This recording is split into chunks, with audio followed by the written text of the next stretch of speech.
Kaibigan, welcome back. Nag-text sa akin si brother-in-law ba ang tawag Bilas. Hindi ko alam sa Ingles ang tawag ng Bilas. Si Mrs. may kapatid, sister-in-law ko. Ngayon sister-in-law ko niyon may yung husband niya, ang tawag natin ay Bilas, di ba? Kaya hinihintay ko siya ngayon. Nag-text siya, sabi niya, Lenny, meron ka bang zip tie? Sabi ko, marami. Lumabas ako at ito. Ito yung mga zip ties ko. Lagi akong ready. Meron pang iba doon mas maliit, pero sabi niya malaki daw. Kaya ito yung pinakang malaki ko. Kung kailangan pa mas mahaba, pwede mo pagdugsong-dugsongin enough para ma-touch mo kung ano man ang gusto mong pagdikitin, pag i-hold. Maliit na rin option, maybe bigay ko sa kanya yung bag. Mahilig ako sa mga zip ties. Ngayon, yung sumunod niyang text sa akin, it's a group chat, nandun din yung mga kamag-anak.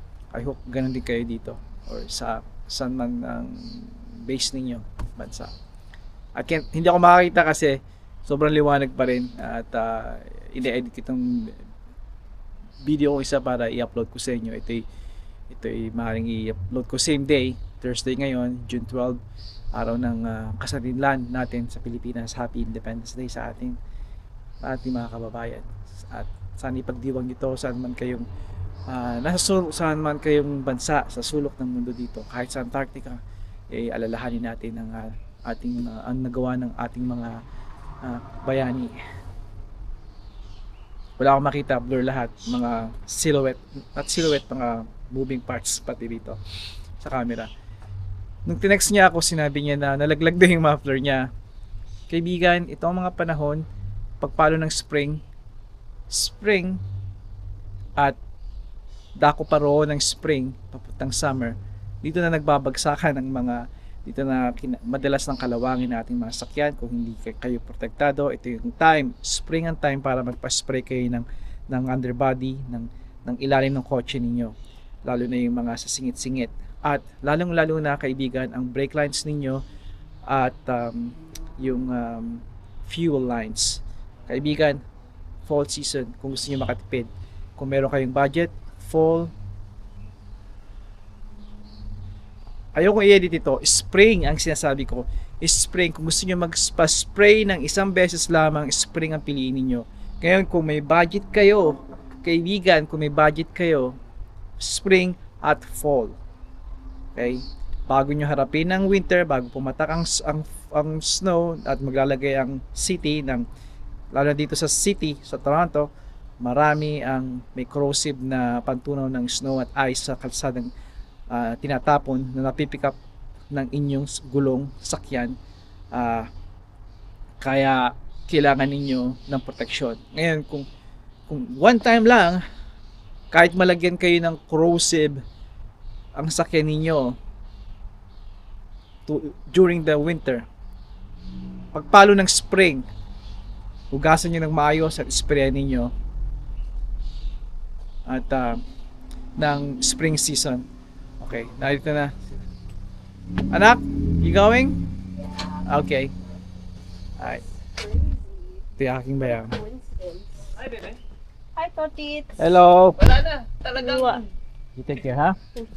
konti-konti na lang. Pwede ko ba video? Of course, come. Kyle. Let's make a vlog of this. I'm not taking video of it. Just the unfortunate events. Goodness. Hindi pwedeng plastic, ha? Look at that. Patingin, teka. So, Teka. Ayun! Ay, anak ng yung tupa. pinagkakabitan niya, natunaw na. So now, Okay, ito muna natin gagawin. Dumaan ka, nakikita, hindi ka masyadong malakas ang tunog mo pa rin. oh, Dahil, yan Edgar ay ano. Oh, that is your catalytic. catalytic converter. Medyo malaki ang gastos natin dyan. 1500. Okay, huwag kang papalo sa 1500. Kausapin mo si Sultan, sabihin mo kung saan makakakuha. You need a second hand. Hindi mo kailangan ng bago. 1500 is crazy. makakuha ka niya ng ano, still mahal pa rin, 200, 300, Pero maghanap ka. itatali ko muna siya.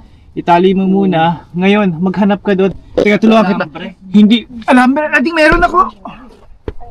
Dali, papaalam ako dito sa aking turn off. But like it's so small. Alright, itatalian ko yung kahanap kami ng alambre at quick fix. Ito ang tinatawag uli na hack job, hack repair. Okay? Hindi kailangan perfecto just to get by. Ibigan, ganito ang buhay dito sa Amerika, ganito ang buhay dito sa Canada. Kailangan nyo ng knowledge, basic DIY knowledge sa mga ito. Okay? May mga times na gagastos kayo ng malaki, may mga gastos na nahanap kayo ng technician, insured, certified, may mga times na kayong gagawa. Okay? Kailangan alam niyo mga discard ito, kailan paraan, kailan dapat, alright? And understand this na may mga regulasyon dito. Pero kapag tumagal kayo dito long enough, malalaman yung mga pasikot-sikot. Hanggang ito muna kaibigan. Madali, ano na yan, makakita ka ng parts. Buti nga spare ako, ito is good. Ito makaka-withstand to ng init ng muffler. Alright, hindi pa to kinakalawang. Kaya ito yung gamit ko. Marami pang natira. Tribute natin. Kailangan ko lang ng magandang cutter. Alright. At ito isa sa mga gusto ko galing Princess Oro. Itong mga liliit na mga containers na ito. Last year ko itong inibak. Nung nagmamadali ako sa fall, alam niyo naman, chaos sa backyard namin, di ba? At yung ibang mga parts dito ko nga nilagay. Yung mga ginagamit ko.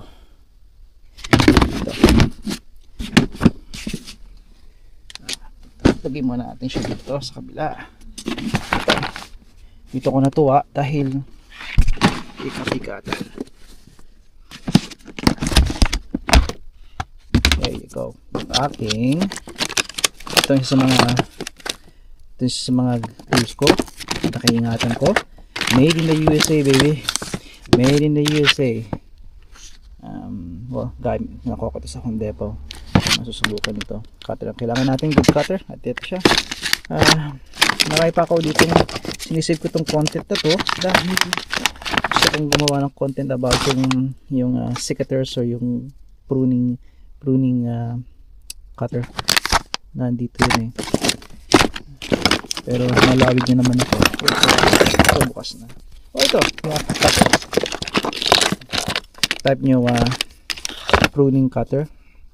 Ito ay made by Felco, isa sa mga original Swiss blade, Swiss made in Switzerland. Ito ay particular ay F8, Felco 8. Tama sa akin medium hand, from medium to large hand ito. Ito yung isa sa mga ito talagang seryoso kayong gardener. Own one of these. Umorder ako ng holster nito, made in the USA din. Surprisingly, galing ng Amazon. Dahil yung local ko, he doesn't carry them. Kaya pala ganun ang tunog. Oh! Parang sports car daw, sabi nitong pamangkin mo. Sports car na nga. Gusto makipagkarera pa tayo dyan eh. Alright, saka natin pag-usapan. Edgar, ikaw na ang kakana. Gusto mo, i-vlog mo. No. Okay lang ako. Hindi ako makakita yung mata ko eh, ano? Yeah. So, itatalo na lang muna.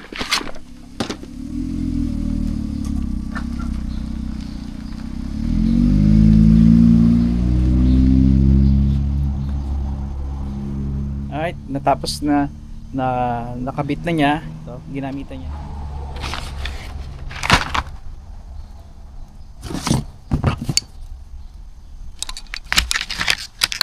Binibigay ko sa kanya yung buong kawan. Ito, yung buong alambre. Kumuha lang siya ng konti. Hindi yung matatanggal. Kung may matatanggal man, matatanggal yung tambucho niya, yung kanyang exhaust pipe. Pero to hindi. Depende sa pagkakakabit. Solid ito, hindi kita nakakalawang. Kaya, ito. Maganda kapag lagi kayong maganda kung lagi kayong may mga supplies. Alam ninyo ang kakailanganin niyo sa mga sakyan, yung mga kahinaan ng kotse ninyo, yung vulnerability, katulad nandito sa Canada, asin ng problema, kalaban. Kaya magdala kayo ng mga ganito, ilaan ninyo sakali mang may malaglag. At ganoon din kung kahit saan naman parte ng bansa, yung duct tape importante. Dahil ang duct tape nakakapag-hold kahit mismong pintuan ng sasakyan, kaya nyo na isilyado o i-keep o i-hold, idikit sa kung nulus man yun o bumper. Popular ang duct tape. Kaya, pero sa ganitong kaso, kawad ang kailangan niya, hindi plastic or duct tape. Dahil tambucho, umiinit yan. Kaibigan, dito na ako magpapaalam muli sa inyo. Ang dami ko na paalam. Hanggang sa muli, padayon.